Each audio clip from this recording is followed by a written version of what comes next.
नमस्कार, आपके साथ मैं हूं ज्योत्सना बेदी। ये वक्त है टाइम्स नाउ नवभारत की editor in chief Navika Kumar के स्पेशल शो फ्रैंकली स्पीकिंग का। आज फ्रैंकली स्पीकिंग शो पर नाविका कुमार के सामने थे नेशनल कॉन्फ्रेंस के अध्यक्ष फारूक अब्दुल्ला। लेकिन फारूक अब्दुल्ला कश्मीरी हिंदुओं पर नाविका कुमार के सवालों का सामना नहीं कर सके। 32 साल पहले कश्मीर में हिंदुओं के नरसंहार पर पूछे गए सीधे सवालों पर फारूक अब्दुल्ला इंटरव्यू बीच में ही छोड़कर चले गए। कश्मीरी हिंदुओं का सवाल आया तो फारूक अब्दुल्ला को गुस्सा आ गया। फारूक अब्दुल्ला जम्मू कश्मीर के पूर्व मुख्यमंत्री हैं। उनके परिवार ने लंबे समय तक कश्मीर की हुकूमत पर राज किया है।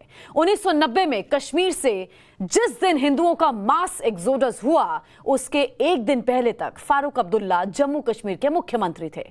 लेकिन टाइम्स नाउ नवभारत पर उन्हें कश्मीरी हिंदुओं पर पूछा गया सवाल नागवार गुजरा।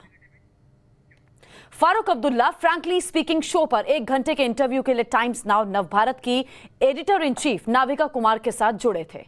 लेकिन वो इंटरव्यू के 8वें मिनट में ही उठ खड़े हुए। फारूक अब्दुल्ला कश्मीरियत की बड़ी बड़ी बातें करते हैं, लेकिन क्या कश्मीरी हिंदू उनके कश्मीर के एजेंडे में नहीं है? कश्मीरी हिंदुओं से वो कौन सी चिढ़ है कि उनके साथ हुए सबसे बड़े अन्याय पर फारूक अब्दुल्ला बात तक नहीं कर सकते? फारूक अब्दुल्ला के साथ 8 मिनट के इस फ्रैंकली स्पीकिंग शो में सवाल जवाब का सिलसिला कैसे आगे बढ़ा, आप इसे देखिए। फारूक अब्दुल्ला कहते हैं कि कश्मीरी हिंदू भी हमारे थे, सब हमारे हैं। लेकिन कश्मीरी हिंदुओं से जुड़ा जब सवाल पूछा जाता है कि आपके रहते हुए कश्मीरी हिंदू रोते बिलखते क्यों रहे, उन्हें घाटी क्यों छोड़नी पड़ी, तो इसका जवाब फारूक अब्दुल्ला दे नहीं पाते और नाविका कुमार का सवाल फारूक अब्दुल्ला को नागवार गुजरता है। सुनिए।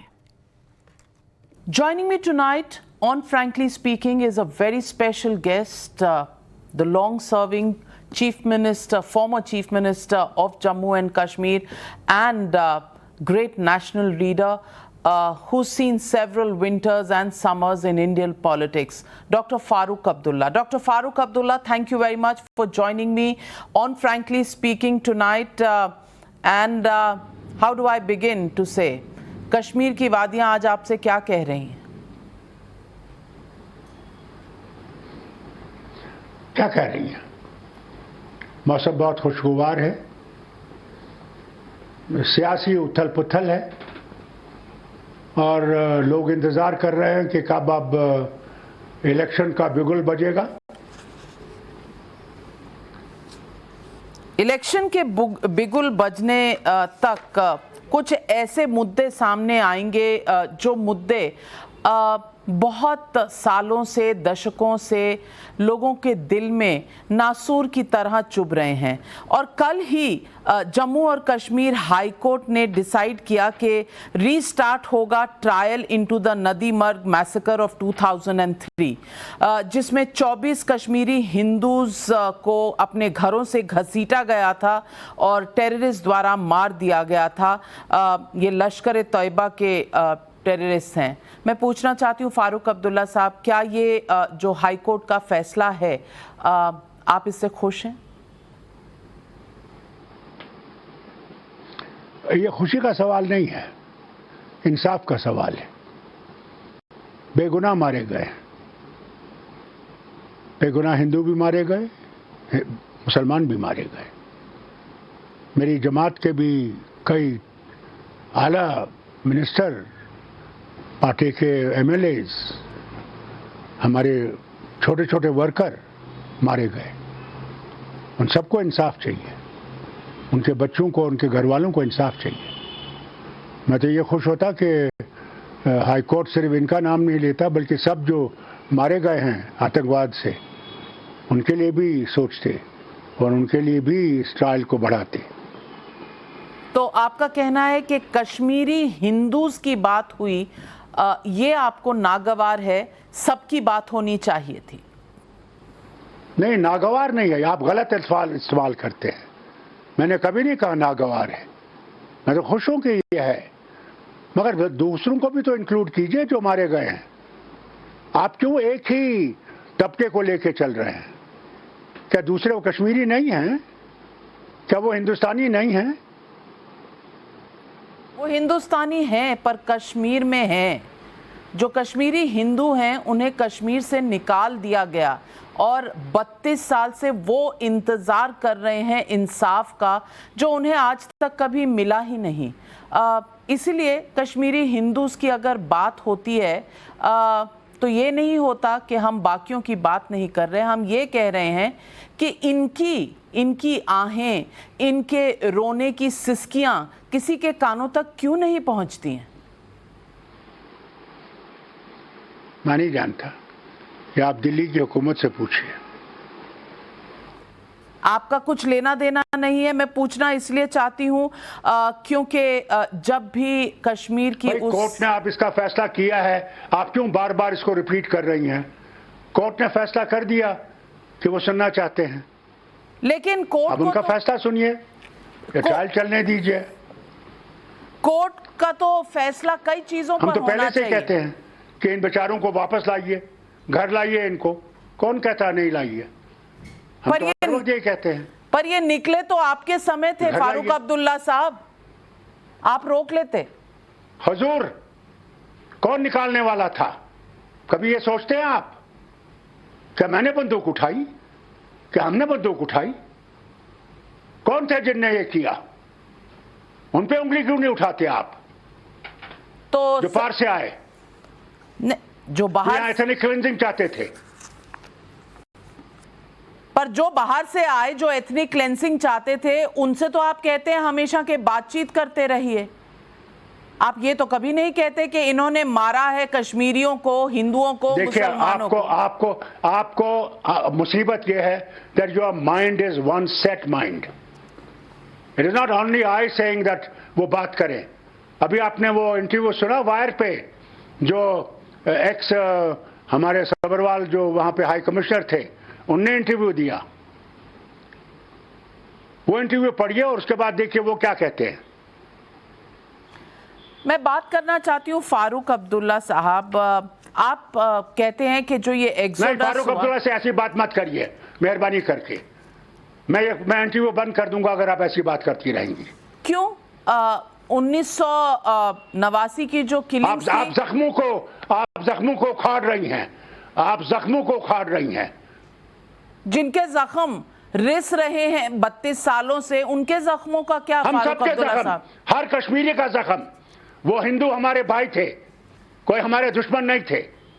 हम उनके साथ पले हैं, पोसे हैं, जिए हैं, बैठे हैं, मरे और जिए हैं उनके साथ। मरे और जिए हैं अगर, तो मुझे ये बताइए, इतिहास आपसे पूछता है कि जब 3 हिंदू, टीकालाल टपलू, जस्टिस नीलाकांत गंजू, जब जर्नलिस्ट प्रेमनाथ भट्ट को शूट कर दिया था, और ये सितंबर 1989, अक्टूबर 1989, दिसंबर 1989 जब आप मुख्यमंत्री थे, तो आपने क्या? My interview is for asking about Please, Kashmir. take it away. I'm not ready to give her interview. She is totally तो आप, one-sided BJP person. मैं बीजेपी की हूं, और कश्मीरी हिंदू किसके हैं? आपके नहीं है, आपके नहीं है फारूक अब्दुल्ला साहब। फारूक अब्दुल्ला साहब कश्मीर पे सवालों के जवाब नहीं देना चाहते, कश्मीरी हिंदुओं के सवालों के जवाब देना ही नहीं चाहते। मैं क्या कर सकती हूँ? बड़ी कोशिश की कि कुछ जवाब मिल जाएं, some answers at least, but no, 3 questions, not even 3, maybe 1.5 question on Kashmiri Hindus and what happened to them. क्या हुआ था उनके साथ 1990 और 1989 में, और फारूक अब्दुल्ला साहब उठकर चले गए। बस यही है फ्रैंकली स्पीकिंग कश्मीर के मुद्दे पर, कश्मीरी हिंदुओं के मुद्दे पर। Frankly speaking with Farooq Abdullah साहब कश्मीर पर। कहते हैं कश्मीरी हिंदू हमारे हैं, सब हमारे हैं, लेकिन उनके रोते हुए, सिसकते हुए आंसुओं को एक बार भी जवाब देने के लिए तैयार नहीं है फारूक अब्दुल्ला साहब। गुस्सा आता है उन्हें, उनका क्या जो 32 सालों से इंसाफ ढूंढ रहे हैं, उनके आंसुओं का, उनके गुस्से का अंदाज़ा है किसी को? मैं छोड़ती हूँ ये आज पब्लिक और व्यूअर्स के ऊपर कि वो तय करें क्यों फारूक अब्दुल्ला साहब उठकर चले गए।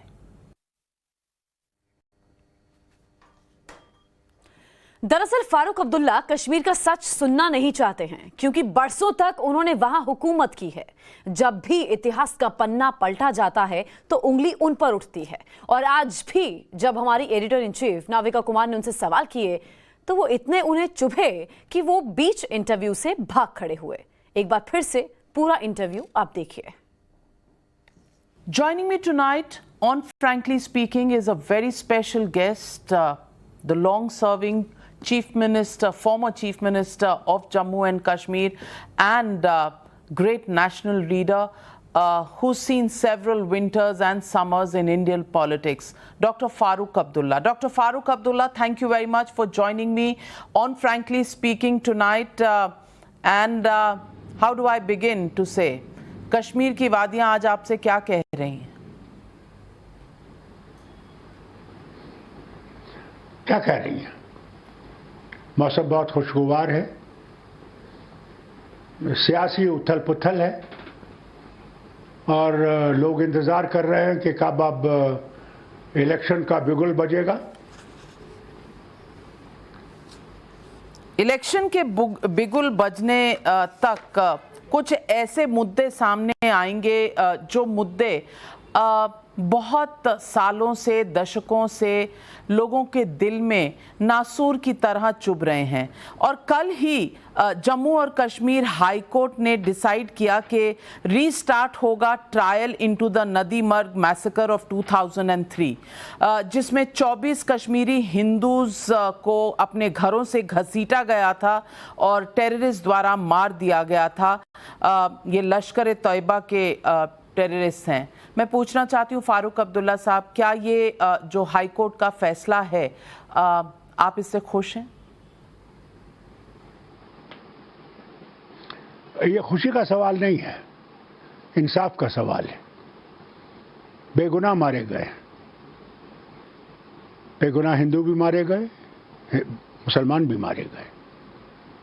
मेरी जमात के भी कई आला मिनिस्टर, पार्टी के एमएलएज, हमारे छोटे छोटे वर्कर मारे गए। उन सबको इंसाफ चाहिए, उनके बच्चों को, उनके घर वालों को इंसाफ चाहिए। मैं तो ये खुश होता कि हाई कोर्ट सिर्फ इनका नाम नहीं लेता, बल्कि सब जो मारे गए हैं आतंकवाद से, उनके लिए भी सोचते और उनके लिए भी इस ट्रायल को बढ़ाते। तो आपका कहना है कि कश्मीरी हिंदूज की बात हुई, ये आपको नागवार है, सबकी बात होनी चाहिए थी? नहीं, नागवार नहीं है, आप गलत इस्तेमाल करते हैं।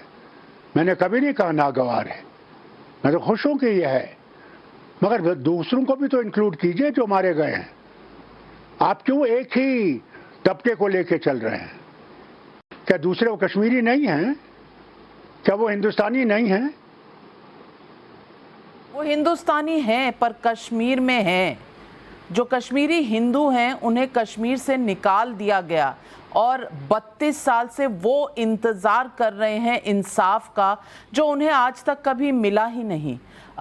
इसलिए कश्मीरी हिंदूज़ की अगर बात होती है तो ये नहीं होता कि हम बाकियों की बात नहीं कर रहे, हम ये कह रहे हैं कि इनकी आहें, इनके रोने की सिसकियां किसी के कानों तक क्यों नहीं पहुंचती हैं?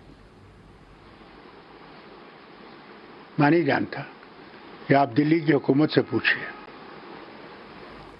आपका कुछ लेना देना नहीं है। मैं पूछना इसलिए चाहती हूं क्योंकि जब भी कश्मीर की कोर्ट ने आप इसका फैसला किया है, आप क्यों बार बार इसको रिपीट कर रही हैं?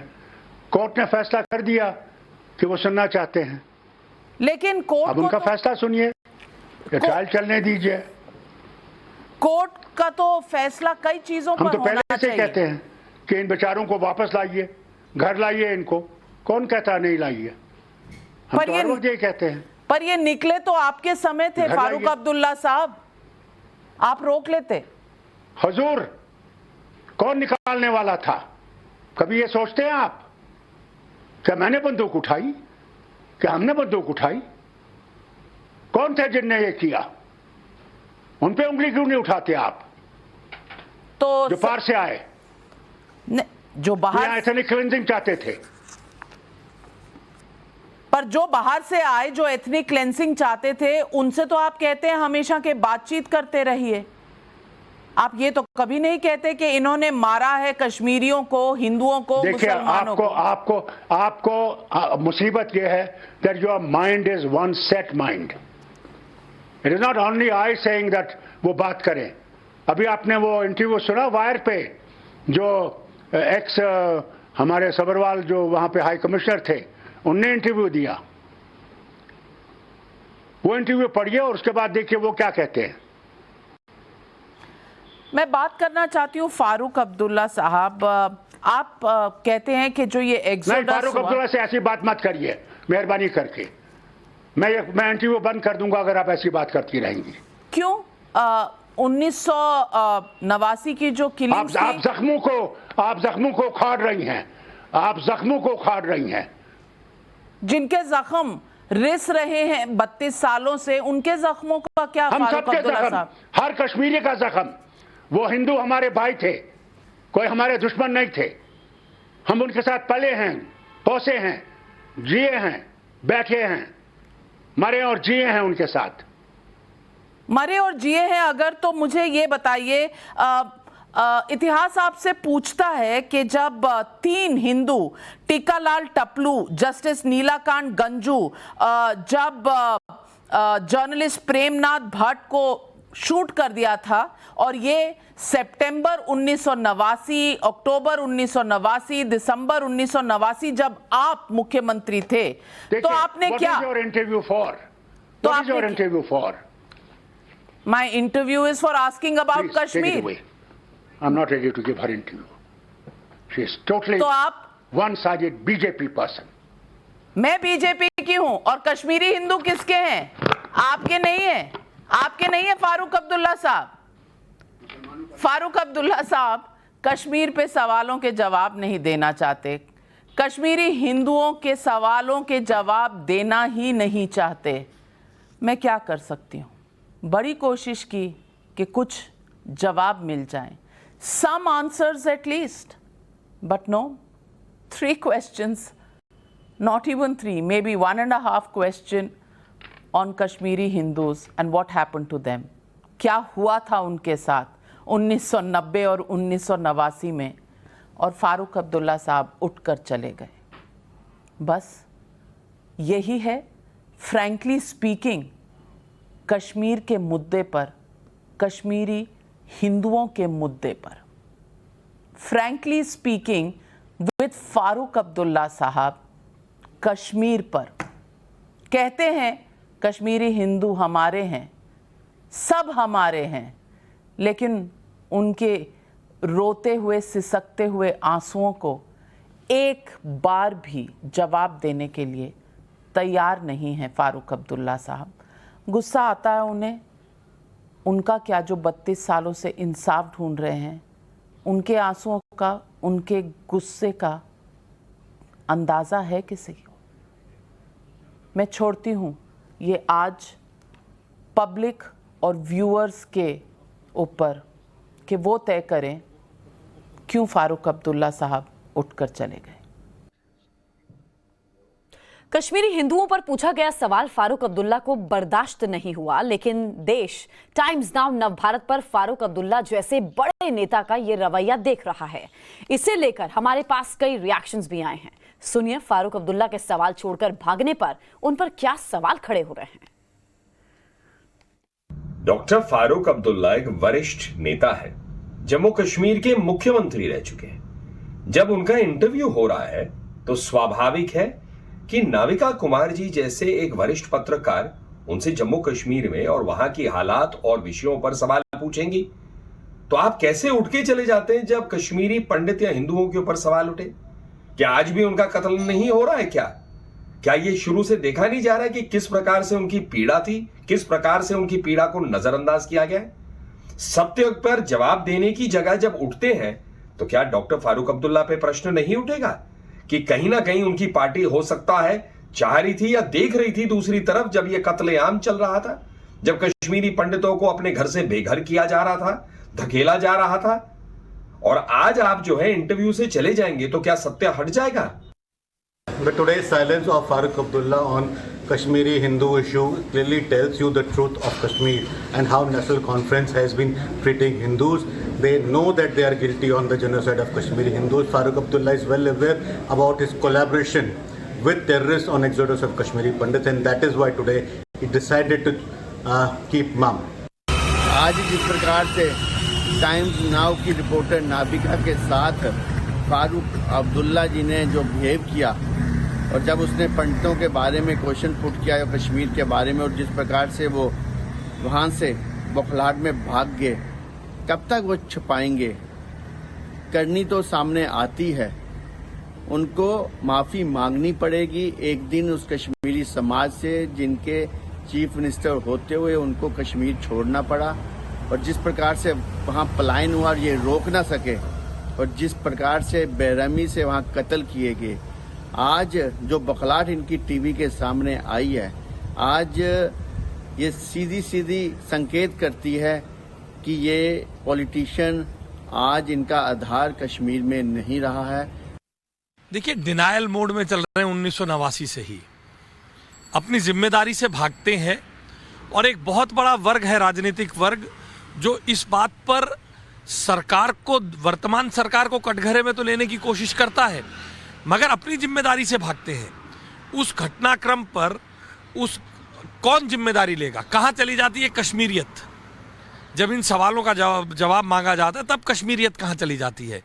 बड़ी विडंबना है इस देश में इस प्रकार के लोगों को, और पता नहीं ये कैसे मीडिया का एक वर्ग इनको मेन स्ट्रीम पॉलिटिकल पार्टीज कहता है, जो अपने राज्य में रहने वाले लोगों की एथनिक क्लिंजिंग के बारे में बात करने से भी कतराते हैं। ये दुर्भाग्यपूर्ण है। फारूक अब्दुल्ला ने नाविका कुमार के सवालों का सामना करने का साहस नहीं दिखाया। फारूक अब्दुल्ला के रवैये पर टाइम्स नाउ नवभारत पर एक्सपर्ट पैनल के साथ एक डिबेट हुई। अब हम आपको उसका एक हिस्सा दिखाते हैं, देखिए। तो कश्मीर से ताल्लुक रखने वाली एक शख्सियत से सवाल पूछे जाते हैं कश्मीर पर, कश्मीरी हिंदुओं पर, तो भाग खड़े होते हैं, मिर्ची लग जाती है। किस बात की मिर्ची लगती है, ये बात करने की कोशिश करेंगे। कुछ मेहमान हमारे साथ मौजूद है, आपका तारुफ उनसे कराते हैं। हमारे साथ में प्रेम शुक्ला जी बीजेपी की तरफ से जुड़े हुए हैं, माजिद हैदरी साहब कश्मीरी एक्टिविस्ट हमारे साथ में हैं, हमारे साथ में अवधेश कुमार जी वरिष्ठ पत्रकार साथ में मौजूद हैं, सुशील पंडित जी कश्मीरी पंडित हैं, एक्टिविस्ट हैं और साथ ही कश्मीरी मामलों के जानकार भी हैं, अशोक पंडित जी फिल्मकार और कश्मीर की आवाज़ को हमेशा उठाते रहे हैं, कश्मीर हिंदुओं की आवाज़ उठाते रहे हैं, अभिजीत ठाकुर साहब पीडीपी की तरफ से हमारे साथ मौजूद हैं, और अजय वर्मा जी कांग्रेस प्रवक्ता भी हमारे साथ में मौजूद है। आप सभी का बहुत बहुत स्वागत है। सुशील पंडित जी, देखिए आप भी बहुत देर से ये सब सुन रहे होंगे, 1 घंटे के लिए आए थे, 8 मिनट में चले गए। ऐसा कौन सा सवाल पूछ लिया जो इतनी मिर्ची लग गई? आपको डॉक्टर फारूक अब्दुल्ला की पृष्ठभूमि जाननी चाहिए। 1971 में जब जेकेएलएफ की स्थापना हुई थी, ये संस्थापकों के साथ लंदन में खड़े मिले थे। इनके चित्र हैं तब के। ये और इनके पिता शेख अब्दुल्ला तब एक संगठन चलाते थे जिसका नाम है रायशुमारी महाज, यानी प्लेबिसिट फ्रंट, जिसको आप हिंदी में कहेंगे कि जनमत संग्रह मोर्चा। ये कश्मीर पर जनमत संग्रह कराकर इसके भारत में विलय पर प्रश्न चिन्ह उठा रहे थे। ये हो रहा था 1971 में, और 1975 में इंदिरा गांधी ने शेख अब्दुल्ला को तश्तरी पर रखकर जम्मू कश्मीर राज्य की सत्ता सौंप दी थी बिना चुनाव लड़े। आप सोचते होंगे कि सब मूर्खताएं करने का ठेका किसी एक ही प्रधानमंत्री ने दिया है, ऐसा नहीं है। अच्छा, प्रधानमंत्रियों का सिलसिला है मूर्खतापूर्ण निर्णय लेने का, और ये तभी उसी निर्णय का खामियाजा भुगत रहे हैं हम कि शेख अब्दुल्ला चीफ मिनिस्टर बने, उसके बाद इन्होंने अपने बेटे की ताजपोशी की और फारूक अब्दुल्ला चीफ मिनिस्टर बने 80 के दशक में, और 90 तक आते आते घाटी हिंदुओं से खाली करा ली गई।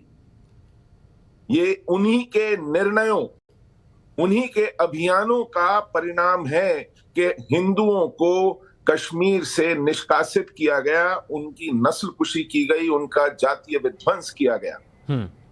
आज आप उनसे पूछ रहे हैं कि वो वापस कब आएंगे? आप उनसे ये पूछ रहे हैं कि आप अपने किए कराए पर पानी कब फेरेंगे? इनका भड़कना तो सचमुच लाजमी है, और आप बार बार इनसे पूछेंगे, ये अपने आप को कटघरे में खड़ा पाते हैं। इन भयंकर अपराधों की क्या सफाई देंगे ये आप? इनका उठ करके भागना ही मुनासिब है। और आपको बहुत बहुत धन्यवाद और बधाई कि आप लगातार इनसे वो प्रश्न पूछ रहे हैं जिनसे ये जीवन भर भागते रहे हैं। इनके मुंह पर ये कलंक कभी नहीं धुलेगा और न धुलना चाहिए। इनसे ये प्रश्न बार बार पूछे जाने चाहिए। ये पूरे के पूरे कश्मीरी समाज के मुंह पर एक कालिख पोत कर गए हैं, क्योंकि आज इन्होंने वहां के सारे समुदाय को कटघरे में खड़ा किया है, खुद अपने अपराधों और अपनी मिलीभगत के कारण। ये बंदूक को इसका दोषी मानते हैं, कहते हैं कि बंदूक ने सबको मारा। तो ये सत्ता में किस लिए बैठे थे? मलाई खाने के लिए? सत्ता के पास भी बंदूक होती है। उस समय आर्मी को क्यों नहीं तलब किया गया? पैरामिलिट्री क्यों नहीं डिप्लॉय की गई? पुलिस कहां गायब हो गई? ये खुद क्यों छोड़ करके लंदन भाग गए? इनके पास इन सवालों के जवाब नहीं है, क्योंकि ये स्वयं मिली भगत में थे। इन्होंने ही सीमा पार लड़के भेजे थे। इन्होंने ही जब आर्मी ने उनको सरहद पर पकड़ा तो इन्होंने बिना शर्त 80 आतंकवादियों को रिहा कर दिया था, जुलाई और दिसंबर के बीच। और उन आतंकवादियों ने जो उत्पात मचाया, तो हालत यह हुई कि कश्मीर हिंदुओं से खाली करा लिया गया।